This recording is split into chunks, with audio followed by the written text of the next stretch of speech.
तो पहला पॉइंट आपके पास हो गया कॉन्ट्रैक्ट प्राइस, तो 50 करोड़ है। दूसरा 30% को क्या कहते हैं, परसेंटेज ऑफ वर्क डन।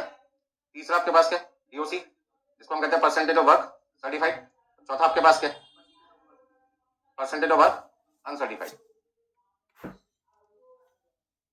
ठीक है जी। तो पहले साल का जो रेवेन्यू होगा, पॉइंट नंबर 5, रेवेन्यू मतलब जो आपकी इनकम होगी फर्स्ट ईयर की, वो कितनी मानी जाएगी, कॉन्ट्रैक्ट प्राइस, सीबी का मतलब contract price multiply by degree of completion. ठीक है जी। तो आप इसे क्या कह सकते हो, आप इसे कह सकते हो value of work certified. But DOC क्या है, परसेंटेज ऑफ वर्क सर्टिफाइड है, परसेंटेज ऑफ वर्क सर्टिफाइड है। उसको यदि मैं कॉन्ट्रैक्ट प्राइस से मल्टीप्लाई कर दूं तो परसेंटेज रुपीज में कन्वर्ट हो जाएगी और उसका नाम क्या हो जाएगा, वैल्यू ऑफ वर्क सर्टिफाइड। मतलब कि 50 करोड़ का 25% हमारे पास कितना आएगा, 12.5 करोड़। और ये आपके पास क्या जाएगा, वैल्यू ऑफ वर्क सर्टिफाइड। अच्छा, वैल्यू ऑफ वर्क सर्टिफाइड का मतलब क्या, वो पैसा जो आपका पहले साल जितना काम सर्टिफाइड हुआ था उसके बदले में आपको कॉन्ट्रैक्ट देने के लिए 12.5 करोड़। अच्छा, ये जो 12.5 करोड़ रुपए हमें मिलेंगे, इसमें हमारी कॉस्ट और हमारा प्रॉफिट दोनों है या सिर्फ कॉस्ट है? इस 12.5 करोड़ रुपए में जो पहले साल हमें मिले हैं उसमें हमारे कॉस्ट के पैसे भी मिले, प्रॉफिट के पैसे भी मिले या सिर्फ कॉस्ट के पैसे मिले, क्या लगता है आपको? अच्छा, कॉन्ट्रैक्ट प्राइस क्या है, 50 करोड़। 50 करोड़ में क्या क्या चीजें होंगी, कॉस्ट प्लस प्रॉफिट। तो जब 50 करोड़ में दो चीजें हैं और मैं उसका 25% करूंगा तो कॉस्ट का भी तो 25% कर रहा हूँ और टोटल प्रॉफिट का भी 25% करूँ एक तरीके से। ये तो मतलब वो, तो मैं कह सकता हूँ मुझे एक तरीके से इस वैल्यू ऑफ वर्क सर्टिफाइड में फर्स्ट ईयर की कॉस्ट भी होगी और फर्स्ट ईयर का प्रॉफिट भी होगा। लेकिन क्या ये प्रॉफिट एक्चुअल प्रॉफिट है? क्या आप इस प्रॉफिट को एक्चुअल प्रॉफिट कह सकते हैं? एक्चुअल प्रॉफिट का पता कब चलेगा, at the end of fourth year, 4 साल बाद। क्योंकि हो सकता है सेकंड ईयर में आपको प्रॉफिट की जगह क्या हो जाए, लॉस हो जाए। ऐसा क्यों? क्योंकि मटेरियल का प्राइस या लेबर का प्राइस एक लिमिट से ज्यादा इंक्रीज हो गया, इन्फ्लेशन बहुत ज्यादा हो गया जिसके बारे में हमने सोचा ही नहीं था और चीजें क्या हो जाए, महंगी हो जाए। लॉकडाउन के टाइम पे आपने देखा था चीजें सस्ती मिल रही थी, आफ्टर लॉकडाउन क्या हुआ, चीजें कोई 50%, कोई 60%, कोई 100%, 150% तक चीजें क्या हो गई, महंगी हो गई। लॉकडाउन पे जो लोग व्हाइट वॉश करा रहे थे घर में सस्ता खर्चा आ रहा था, अब आप व्हाइट वॉश करा के देखो सारी चीजें क्या हो गई, लगभग डबल के आसपास रेट हो गए। हर चीज क्या हो गई, लेबर महंगी हो गई, मटेरियल महंगा हो गया। लोग सोचे यार व्हाइट वॉश मत कराओ, 2 साल बाद ही कराएंगे, खर्चा क्या हो गया, बहुत ज्यादा हो जाए। तो इसका मतलब क्या हो, यदि एक लिमिट से ज्यादा प्राइस इंक्रीज हो जाए तो उस केस में दिक्कत क्या आने वाली है आपको, आपका प्रॉफिट होने की जगह आपको क्या हो सकता है, लॉस भी हो सकता है। और लॉस होने की वजह क्या हो सकती है, जो काम आपने किया वो काम डिफेक्टिव हो जाए तो कॉन्ट्रैक्टर क्या कहेगा, मैं पैसे दूंगा आपको, आप इसे पहले क्या करो, रिपेयर। तो रिपेयर करने के जो पैसे लगते हैं वो तो कॉन्ट्रैक्टर को अपनी जेब से लगाने पड़ेंगे ना, क्या उसके पैसे कॉन्ट्रैक्टर देगा, लॉस हो गया ना। दूसरी वजह लॉस होने की क्या हो सकती है, चीजें महंगी हो जाए, जिस रेट पे हमने लेबर को अपॉइंट किया था वो रेट क्या हो जाए, महंगा हो जाए। ठीक है ना। जब काम हमने चालू किया था लॉकडाउन से पहले किया था, फॉर एग्जाम्पल लॉकडाउन आ गया, वर्कर जो लेबर थी वो कौन भाग गई अपने, जब वापस बुलाया उन्होंने रेट क्या कर दिया, 50% बढ़ा दिया। अब 50% बढ़ाने का नतीजा क्या हुआ, कॉन्ट्रैक्ट की थोड़ी पैसे आपको एक्स्ट्रा दे रहे, बट हमारी जेब से पैसा क्या लग रहा है, एक्स्ट्रा। तो प्रॉफिट की जगह हो सकता है सेकंड ईयर थर्ड ईयर में क्या हो जाए, लॉस हो जाए। तो एक्चुअल प्रॉफिट तो कब पता चलेगा कि इस रोड के बनाने से कॉन्ट्रैक्टर एक्स लिमिटेड को एक्चुअल प्रॉफिट कितना हुआ, 4 साल बाद। 4 साल बाद उसकी इनकम होगी 50 करोड़ और उसके खर्चे एक्चुअल कब पता लगेंगे, 4 साल पूरे होने के बाद। वो खर्चे 50 करोड़ थे तो no loss no profit. 51 crore है तो 1 करोड़ का नुकसान हो जाएगा, 49 करोड़ है तो 1 करोड़ का क्या हो जाएगा, प्रॉफिट भी हो सकता है। तो एक्चुअल प्रॉफिट तो कब पता लगना है, at the end of fourth year, after completion, मतलब ये कह सकते हैं। बट ये जो प्रॉफिट अभी आपको दिखाई देगा, इस 12.5 करोड़ में भी तो कोई प्रॉफिट होगा, इस 12.5 करोड़ में कोई ना कोई अमाउंट तो प्रॉफिट का भी होगा, चाहे मान लो 50 लाख रुपए हो या 1 करोड़ या 1.5 करोड़। उस प्रॉफिट को आप एक्चुअल प्रॉफिट तो नहीं कह सकते, ये बात तो कंफर्म होगी। फिर क्या कहोगे, क्या कहोगे, ऐसे प्रॉफिट को हम कहते हैं नोशनल प्रॉफिट। क्या कहते हैं, एक साल में जो प्रॉफिट हम कमा चुके हैं, एक साल में जो प्रॉफिट हम कमा चुके हैं उस प्रॉफिट को हम क्या कहेंगे, नोशनल प्रॉफिट। एक्चुअल क्यों नहीं कहते, क्योंकि काम अभी पूरा बट कुछ हो चुका है, तो जितना काम हो चुका उस काम से होने वाले प्रॉफिट को क्या कहते हैं, नोशनल प्रॉफिट। तो नोशनल प्रॉफिट क्या है, profit earn from certified work. Simple definition क्या बनी, profit earn from certified work. Certified work से होने वाले प्रॉफिट को क्या कहते हैं, नोशनल प्रॉफिट। जब 100% सर्टिफाइड हो जाएगा तो उस समय वो प्रॉफिट नोशनल की जगह क्या बन जाएगा, एक्चुअल बन जाएगा, क्योंकि सारा काम पूरा हो चुका और हमें उसका सर्टिफिकेट भी मिल गया। तो इस चैप्टर में समझने वाली बहुत सारी चीजें, ठीक है ना। तो पहला पॉइंट क्या है, नॉर्मल बिजनेस, और दूसरा कॉन्ट्रैक्ट बिजनेस। हम कौन से बिजनेस के लिए कॉस्टिंग पढ़ रहे हैं, कॉन्ट्रैक्ट बिजनेस के लिए, जहाँ पे 100% रेवेन्यू जनरली एक साल में रिकॉर्ड नहीं होता। जैसे जैसे काम होता रहेगा पार्टली उसके हिसाब से आपका काम सर्टिफाइड होगा और आपको प्रोपोर्शनेटली पैसे मिलते रहेंगे। अच्छा, मान लो 25% का सर्टिफिकेट मेरे पास हाथ में आ चुका, 25% का सर्टिफिकेट मेरे हाथ में आ चुका कॉन्ट्रैक्ट से पहले साल। जैसे वो सर्टिफिकेट मिला फटाफट से मैं पहुंच गया किसके पास, सरकार के पास, जिन्होंने मुझे कॉन्ट्रैक्ट दिया कि आपका सर्टिफिकेट मेरे पास है 25% का, निकालो 12.5 करोड़ 50 लाख का, 50 करोड़ का। अब वो कहते जी आपने काम तो पूरा कर दिया, हमारे मुताबिक हमने आपको सर्टिफिकेट भी दे दिया, बट इसकी क्या श्योरिटी है कि अगले साल आप हमारा बचा हुआ काम करोगे? हमें तो डर लग रहा है कि आपको कोई नया कॉन्ट्रैक्ट ना मिल जाए इससे बड़ा, और आप हमारा काम बीच में छोड़ के उस काम को ना पकड़ लें, क्या होगा फिर? रिस्क है। और हमें अपना काम 4 साल के अंदर पूरा पूरा कराना है, क्योंकि हमने भी तो कमिटमेंट करके लोगों को कि 4 साल के अंदर 200 किलोमीटर लंबी रोड हम आपको बनाकर देंगे। तो ऐसे में बचे हुए 3 साल का काम टाइम पे पूरा करे कॉन्ट्रैक्टर, उसके लिए हमें क्या करना चाहिए? पूरे पैसे पहले साल में जो 12.5 करोड़ रुपए ड्यू होते हैं वो दे दें, तो उसमें से कुछ पैसे रख लें अपने पास बचा के। तो ऐसे में 12.5 करोड़ का कॉन्ट्रैक्ट ही कहता है मैं आपको केवल 80% पैसा दूंगा। निकालना 12.5 करोड़ का 80% कितना हुआ?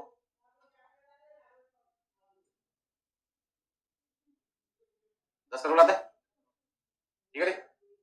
10 करोड़ हो गया। तो 10 करोड़ रुपए कॉन्ट्रैक्ट ही कहता है मैं पहले साल के एंड तक आपको दूंगा, जबकि आपके पैसे बनते कितने? 12.5। मैंने आपके 2.5 करोड़ रुपए रख लिए। कॉन्ट्रैक्टर रोने लगा, चिल्लाने लगा, जोर जोर से शोर मचाने लगा कि क्यों मेरे पैसे आप रख दो, ये तो बेईमानी है। जब काम 12.5 करोड़ का कर चुका हूँ तो पैसे भी कितने दो?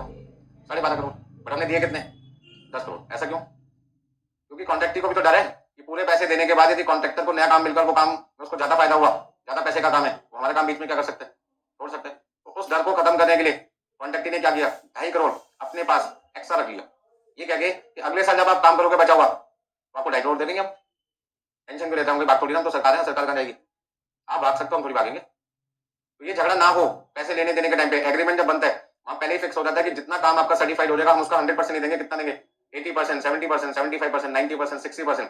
ये डिपेंड करता है कॉन्ट्रैक्टर कॉन्ट्रैक्टर के रिलेशन कैसे, कितना डर है, कॉन्ट्रैक्टर की रेपुटेशन मार्केट में कैसी है। यदि वो कोई भी काम पूरा नहीं करता बीच में भाग जाता और हमने ऐसे बंदे के साथ कॉन्ट्रैक्ट किया तो उसका मतलब हमारा काम भी वो बीच में छोड़ के भागेगा, तो रिस्क क्या है ज्यादा। तो उस केस में हो सकता हम 50% ही दें उसको, ठीक है ना। और रेपुटेशन बहुत अच्छी है तो हो सकता हम 70, 80, 90% तक उसको पैसा दें। तो डिपेंड करता है कि हमने एग्रीमेंट किसके साथ, ठीक है ना। अब आप भाई आपने पूरा पैसा पहले दिन ही दे दिया, आपको लग रहा है सुमित सर काम भागने वाले, विश्वास है ना, हो सकता मैं भाग जाऊं, क्या कर लोगे मेरा? ठीक है ना। 2-4 बातें मेरे बोल दोगे, सोशल मीडिया पर उल्टा सीधा बोल दोगे, इससे ज्यादा क्या होगा? बट पैसे तो आएगा मेरे पास।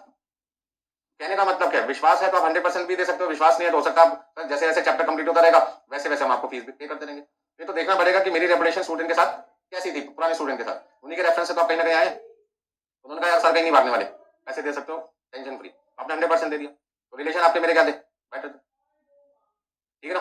हो सकता है किसी और सब्जेक्ट की क्लास आपने कहीं और से लिए, पता लगा 1 महीने क्लास चली उसके बाद इंस्टीट्यूट ही बंद है, तो रेपुटेशन क्या होगी? खराब हो गई। अब आपको क्या लगता है अगली बार पूरे पैसे नहीं देने, एक साथ आधे अभी देंगे, आधे पूरा कोर्स खत्म होने के एग्रीमेंट पहले कर लो ना। तो भैया कंडीशन पे मानते हो तो ठीक है, नहीं तो हम नहीं पढ़ते आपसे। हिंदुस्तान में ना बच्चों की कमी ना टीचर्स की कमी, ठीक है। इतना मेरी बात सबको समझ में आ गई। तो आपने नया पॉइंट ऑफ क्या सीखा? नोशनल प्रॉफिट और एक्चुअल प्रॉफिट में क्या डिफरेंस है? जितना काम सर्टिफाइड हो गया उस काम से मिलने वाले प्रॉफिट को हम क्या कहते हैं? Notional profit. और जिस दिन 100% काम सर्टिफाइड हो जाएगा उस दिन जो प्रॉफिट कमाओगे वो कौन सा प्रॉफिट होगा? एक्चुअल प्रॉफिट होगा। तो नोशनल प्रॉफिट के दर्शन कितनी बार होने वाले हैं? हर साल। हर साल कुछ ना कुछ काम क्या होगा? सर्टिफाइड। और जब आखिरी में सारा काम सर्टिफाइड हो जाएगा उस साल जो टोटल प्रॉफिट आएगा 4 साल का इकट्ठा एक साथ, वो कौन सा प्रॉफिट होगा? एक्चुअल प्रॉफिट होगा।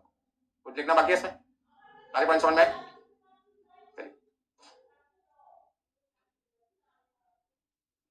तो चैप्टर शुरू करते हैं आपके लिए कॉन्ट्रैक्ट कॉस्टिंग। बेसिकली ये कहां पे यूज होता है? जहां पे कंस्ट्रक्शन बिजनेस इन्वॉल्व होता है, क्योंकि कंस्ट्रक्शन का काम ज्यादातर कई साल में पूरा होता है। तो कंस्ट्रक्शन बिजनेस में सबसे पहले हमें समझना पड़ेगा कॉन्ट्रैक्ट का मतलब क्या है। कॉन्ट्रैक्ट का मतलब है एक एग्रीमेंट किसके बीच में? दो लोगों के बीच में, कॉन्ट्रैक्टर और कॉन्ट्रैक्टर। और ऐसा कॉन्ट्रैक्ट तो एक बड़ा काम हो। तो कॉन्ट्रैक्ट का पहले तो मतलब समझ लेते हैं। कॉन्ट्रैक्ट का मतलब क्या हो गया? एक बड़ी जॉब, एक बड़ा काम, जैसे रोड बनाना, फ्लाईओवर बनाना, बिल्डिंग बनाना, डैम बनाना, मल्टी स्टोरी बिल्डिंग बनाना, ठीक है ना। जैसे शुरू तो हमने इस साल किया 2023 में, लेकिन हम खत्म कर रहे हैं 2025, 26, 27, 28 में। मान लो 26 में खत्म कर रहे हैं तो 23 पहला साल, 24 दूसरा साल, 25 तीसरा साल और 31 दिसंबर 26 कौन सा साल हो गया? 4 साल, चौथा साल। तो आपका काम कब शुरू हुआ? आज। खत्म होने में कितना वक्त लगा? 4 साल। छोटी जॉब है बड़ी जॉब है? बड़ी जॉब है। ऐसे बड़ी जॉब को क्या कहते हैं? कॉन्ट्रैक्ट। और उस जॉब को जो पूरा करेगा उसे कहते हैं कॉन्ट्रैक्टर, और जिसने वो बड़ी जॉब आपको दी होगी उसे क्या कहते हैं? कॉन्ट्रैक्टर। तो पैसा कौन देगा आपको? कॉन्ट्रैक्टर। और पैसा लेगा कौन? कॉन्ट्रैक्टर। किसके बदले में? जॉब के बदले में। जॉब को क्या कहते हैं? कॉन्ट्रैक्ट। तो पहला पॉइंट है कॉन्ट्रैक्ट किसके लिए? जॉब किसके लिए? बड़ी जॉब किसके लिए? कॉन्ट्रैक्टर के लिए या कॉन्ट्रैक्टी के लिए? कॉन्ट्रैक्टर के लिए। कॉन्ट्रैक्टी कहते हैं आप मेरे लिए तो फिगर सेट तैयार करके दे रहे हो। क्या तैयार करके दे रहे हो? Figure set. आज आप अपने एक मल्टी स्टोरी बिल्डिंग बनवा रहे हो, ground floor, first floor, second floor, third floor. कितने फ्लोर हो गए? 4 फ्लोर हो गए, ग्राउंड से थर्ड तक।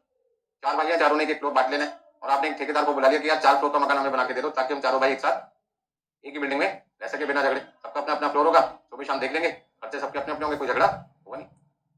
रहेंगे भी साथ, मतलब टाइम वादा किया था चारों भाइयों ने अपने फादर से हम एक साथ रहेंगे, ठीक है ना, बिना झगड़ा करे। तो उसका सॉल्यूशन क्या निकला, 4 फ्लोर बना लो, ठीक है ना, सुबह शाम देखते भी रहेंगे और एक साथ भी रहेंगे, तो कमिटमेंट की थी वो भी पूरी हो जाएगी।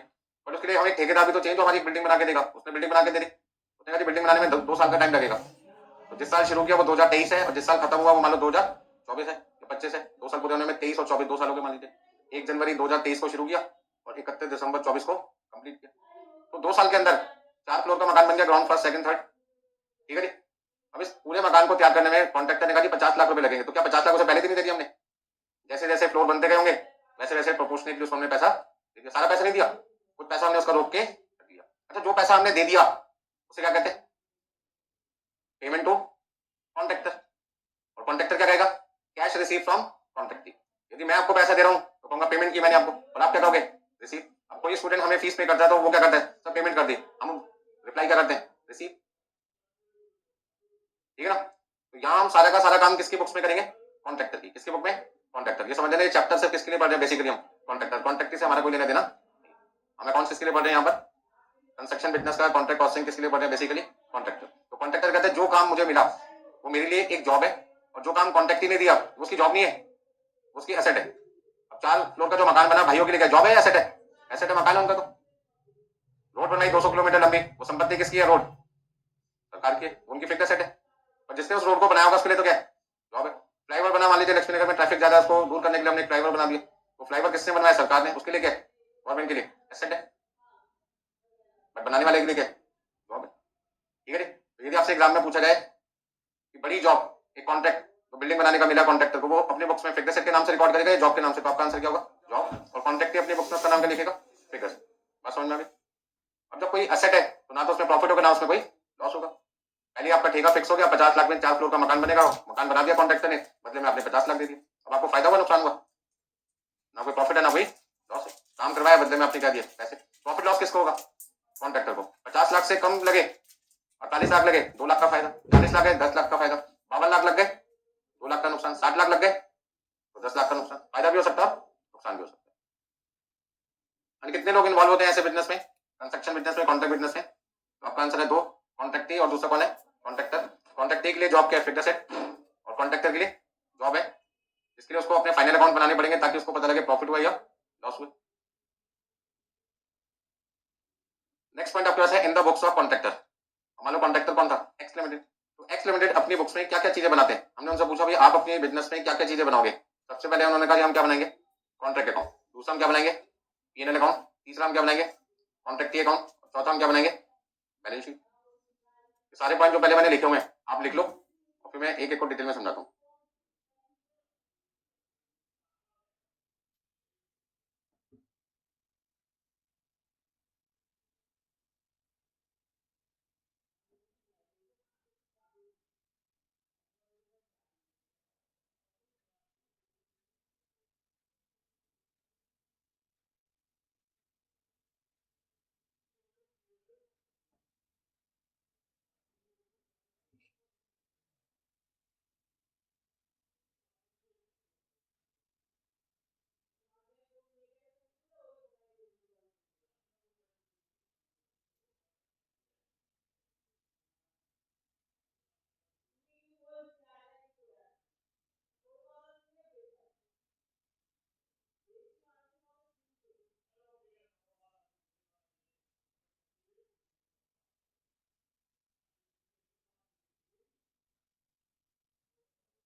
देखिए मैंने यहाँ पे लिखा है in the books of contractor.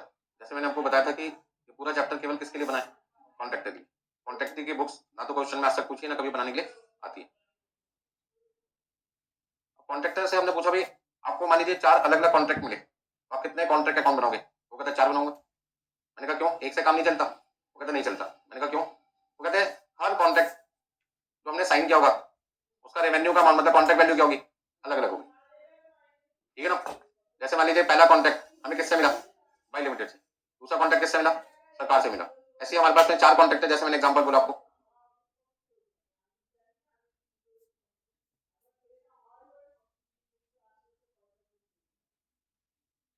ठीक है। कॉन्ट्रैक्ट नंबर 2 मान लीजिए हमें मिला दिल्ली गवर्नमेंट से, दिल्ली में एक रोड बनानी है हमारे को 50 किलोमीटर लंबी, 50 किलोमीटर लॉन्ग, ठीक है। यूपी गवर्नमेंट, उनसे हमें कॉन्ट्रैक्ट मिल गया, कहते हैं हमारे लिए क्या बना दो, फ्लाईओवर बना दो। ऐसी अलग अलग जगह से किसी कोई कहते हैं हमारे लिए बिल्डिंग बना दो 3 फ्लोर की, ठीक है ना। तो कोई भी स्टेट हो सकता है, आपका यूपी भी हो सकता है, आपका दिल्ली भी हो गया, झारखंड हो सकता है, महाराष्ट्र हो सकता है, एमएच लिख देते हैं, एमएच गवर्नमेंट, महाराष्ट्र गवर्नमेंट, ठीक है ना। ये कहते हैं ब्रिज बना दो हमारे लिए, या मान लो ये भी कहते हैं हमारे लिए फ्लाईओवर बना दो।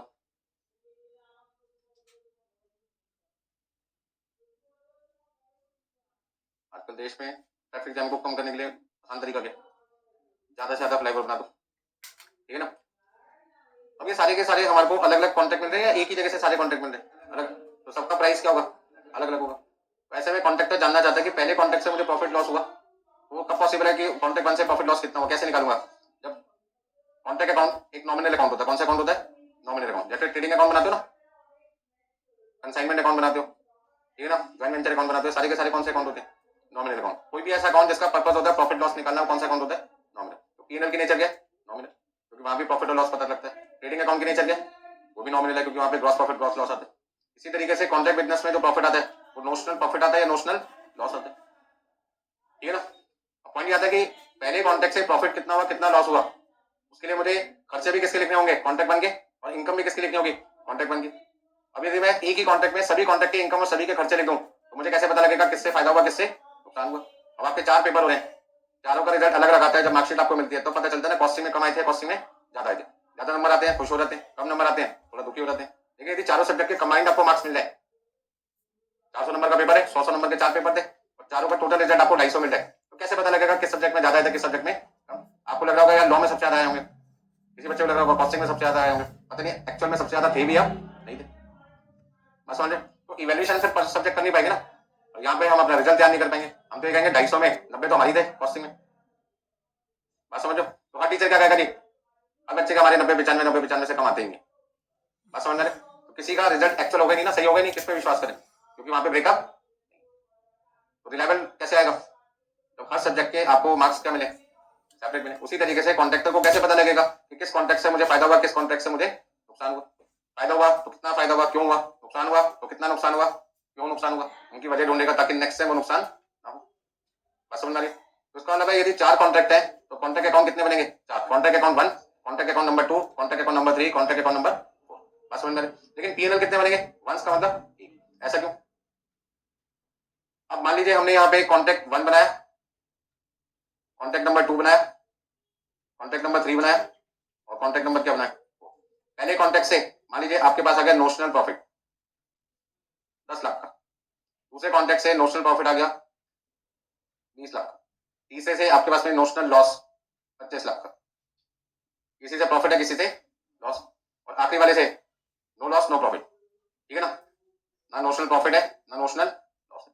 अब ऐसे में हर कॉन्ट्रैक्ट से आपको पता लग रहा है कितना फायदा कितना नुकसान है, इन दोनों में फायदा है इसमें क्या नुकसान, और इसमें ना कोई फायदा ना कोई नुकसान। ऐसे में जब आप पीएनएल बनाओगे तो कॉन्ट्रैक्ट 1 से फायदा है, क्रेडिट साइड तो प्रॉफिट आता है ना, तो यहाँ पे कितना लिखेंगे 10 लाख, कॉन्ट्रैक्ट 2 से 20 लाख का प्रॉफिट, कॉन्ट्रैक्ट 3 से 25 लाख का क्या लॉस, और कॉन्ट्रैक्ट 4 से कुछ भी नहीं है। फिर भी आप नाम लिखना चाहो तो क्या लिख दो, ठीक है। अब ऐसे में आपका टोटल फायदा कितना है 30 लाख का, फायदा कितना है 30 लाख का, नुकसान कितना है 25 लाख का, आपका नेट प्रॉफिट कितना आ जाएगा 5 लाख का नेट प्रॉफिट आ जाएगा। अब आप सोचोगे ये एनपीए ये भी एनपीए, फर्क है, इसे कहते हैं नोशनल प्रॉफिट, ठीक है ना।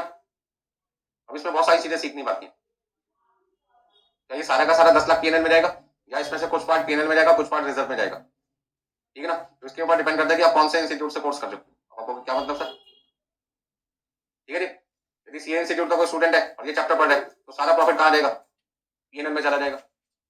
मतलब ये 10 लाख 20 लाख 25 लाख सारा का सारा 100% कहाँ जाएगा? पीएनएल। और यदि कोई सीएमए इंस्टीट्यूट से कोर्स कर रहा है और वो चैप्टर पढ़ रहा है तो इंस्टीट्यूट कहता है नहीं ऐसा नहीं हो सकता, सारा प्रॉफिट सारा लॉस पीएनएल में ट्रांसफर करो, कुछ प्रॉफिट पीएनएल में ट्रांसफर करो और कुछ का रिजर्व बना लो। हमने कहा रिजर्व क्यों बनाए? कहते काम अभी पूरा हुआ नहीं है, अभी तो आपने पहले साल काम से निकाला, कितने सालों का काम बाकी है? 3 साल का। हो सकता है 3 साल में प्रॉफिट की जगह क्या दे? लॉस, और उस लॉस को राइट ऑफ करने के लिए उस साल आपके पास प्रॉफिट ना हो तो उस लॉस को कहां से राइट ऑफ करोगे? रिजर्व से। ठीक है ना? तो इसका वाला सीएन इंस्टीट्यूट गलत है? नहीं, गलत वो भी नहीं है। वो कहते हैं अब इसका एक जवाब आप देना। मान लो फर्स्ट ईयर में आपने 2 लाख का रिजर्व बना लिया, ये सोच के कि सेकंड ईयर में लॉस होगा तो 2 लाख रुपए क्या कर देंगे? रिजर्व से राइट ऑफ कर देंगे। कल को लॉस सेकंड ईयर में 5 लाख होगा, फिर क्या करोगे? 2 लाख रिजर्व से राइट ऑफ करोगे और 3 लाख पीएनएल से। वो कहता है जब पीएनएल से 3 लाख कर रहे हो तो पीएनएल से 3 की जगह 5 भी तो कर सकते हो। 2 लाख का रिजर्व क्यों बना दो? अपना टाइम खराब कर रहे हो रिजर्व बना के। वो कहता रिजर्व मत बनाओ ना, जब 3 लाख रुपए पीएनएल से राइट ऑफ कर सकते हो तो 5 लाख क्यों नहीं कर सकते? किसी पंडित ने कहा कि 5 लाख नहीं कर सकते। सबकी सोच क्या है? अलग अलग है, तो सोच के हिसाब से काम करना पड़ेगा। ठीक है ना? तो जो स्टूडेंट सीए कोर्स ज्वाइन कर रखा है या दोनों का रखा है, दोनों वाले को तो बड़ी दिक्कत आती है क्योंकि उसको दोनों नियम याद रखने पड़ते हैं। सीए वाले केस में सारा अमाउंट जाएगा 100% और सीएमए वाले केस में क्या जाएगा? रिजर्व में कुछ पार्ट जाएगा, कुछ पार्ट पीएनएल में जाएगा। बात समझ में आ रही? नोट कर लिया तक सबने? चलिए, तो पीएनएल कितने बनेंगे? एक बनेगा। कॉन्ट्रैक्ट 4 कॉन्ट्रैक्ट है तो 4 कॉन्ट्रैक्ट अकाउंट बनेंगे, 3 है तो 3, 10 है तो 10। अच्छा, सभी कॉन्ट्रैक्ट की अलग अलग है तो सबसे कितना पैसा आ चुका है, कितना पैसा आना बाकी है, सबका हिसाब किताब रखना पड़ेगा, अलग अलग रखना पड़ेगा ना। जैसे मान लीजिए 10 स्टूडेंट है मेरे यहाँ पर तो सबका हिसाब किताब रखना पड़ेगा ना, किसने पूरे पैसे दे दिए, किसका पार्ट पेमेंट आ गया, किसका कितना पैसा आना बाकी, सभी कस्टमर का रिकॉर्ड रखना पड़ेगा अलग अलग। तो भाई कॉन्ट्रैक्टर के लिए तो कॉन्ट्रैक्ट कस्टमर है ना जिसने काम दिया है, तो सभी कस्टमर के अकाउंट क्या रखने पड़ेंगे? अलग अलग रखने पड़ेंगे। हो सकता है किसी से 1 लाख रुपए रहना बाकी है, किसी से हो सकता है 50 लाख में से 40 लाख रुपए आना बाकी है, किसी से हो सकता है 50 करोड़ में से 10 करोड़ आए बाकी 40 करोड़ आना बाकी। तो किससे कितना पैसा आना बाकी है सबका हिसाब किताब रखना पड़ेगा। तो इसलिए कॉन्ट्रैक्ट आपको क्या करना पड़ेगा? अलग अलग बनाना पड़ेगा। तो लिखा भी है contract account separate, contract account बनाएंगे किसके लिए? हर कॉन्ट्रैक्ट। लेकिन बैलेंस शीट कितनी बार बनेगी? एक ही बार। अब मान लीजिए बिजनेस है, नॉर्मल बिजनेस की बात करते हैं, उनके 100 डेटर्स है, डेटर्स के अंदर जिनको हमने क्रेडिट पे सामान बेचा, तो बैलेंस शीट में 100 के नाम लिखेंगे क्या? किसके नाम लिखेंगे? सिर्फ डेटर्स के नाम से लिख देंगे। और डेटर्स में 100 डेटर्स है, उनके अकाउंट क्या बनेंगे? सबके अलग। राम अकाउंट अलग, श्याम अकाउंट अलग, सुमित अकाउंट अलग, अमित अकाउंट अलग, पुनीत अकाउंट अलग, जो भी नाम होंगे डेटर्स के सबके नाम क्या बनेंगे? अलग। लेकिन बैलेंस शीट में क्या होगा? सभी डेटर्स का टोटल इकट्ठा एक साथ लिखा जाएगा। तो बैलेंस शीट कितनी बार बनेगी? एक बार बनेगी। पीएनएल कितनी बार बनेगा? एक बार। कॉन्ट्रैक्ट जितने कॉन्ट्रैक्ट हैं सबके लिए अलग अलग कॉन्ट्रैक्ट अकाउंट बनेगा। कॉन्ट्रैक्ट अकाउंट कितने बनेंगे? जितने कॉन्ट्रैक्ट आपने साइन किए हैं हर कॉन्ट्रैक्ट के लिए अलग कॉन्ट्रैक्ट अकाउंट बनेगा।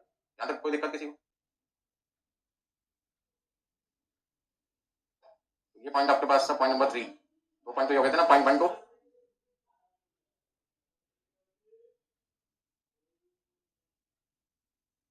Point number 3। तो पॉइंट नंबर 3 में मैंने कितने पॉइंट समझा दिए? 4 पॉइंट समझा दिए आपको। नेक्स्ट पॉइंट आपके पास है पॉइंट नंबर 4। इस पूरे चैप्टर के अंदर किन किन नामों को आपको समझना पड़ेगा, टर्म्स जो होंगे वो यूज करते हैं। तो basic terms use in contract business का मतलब है कंस्ट्रक्शन बिजनेस में कौन कौन से टर्म्स यूज होते हैं। तो जैसे मैंने अभी आपको क्या कहा था, कॉन्ट्रैक्ट प्राइस क्या लिखा था? एग्रीड वैल्यू बोला था मैंने आपको। एग्रीड वैल्यू की जगह क्या लिख सकते हैं? Agreement price. कॉन्ट्रैक्ट वैल्यू,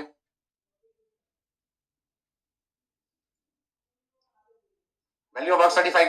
आपको याद होगा मैंने निकाला था आपके लिए 50 करोड़ का कितना निकाला था? 25% निकाला था, 12.5 करोड़ आया था। तो जो मैंने एग्जांपल आपके सामने लिया था उस एग्जांपल में कॉन्ट्रैक्ट वैल्यू कितनी थी, कुछ याद हो तो? 50 करोड़ थी। 50 करोड़ का 25% 12.5 करोड़ आपके लिए क्या था? Value of work certified. फिर आपने डिग्री ऑफ कंप्लीशन निकाला था, इसमें हमने क्या देखा था? जो हमारा डिग्री ऑफ कंप्लीशन कितना था? 25% या 30%? 25% था। 30% क्यों नहीं हो पाया? क्योंकि हमने काम ज्यादा किया था और देखने वाले ने काम 11.5 महीने का चेक किया था 12 महीने की जगह।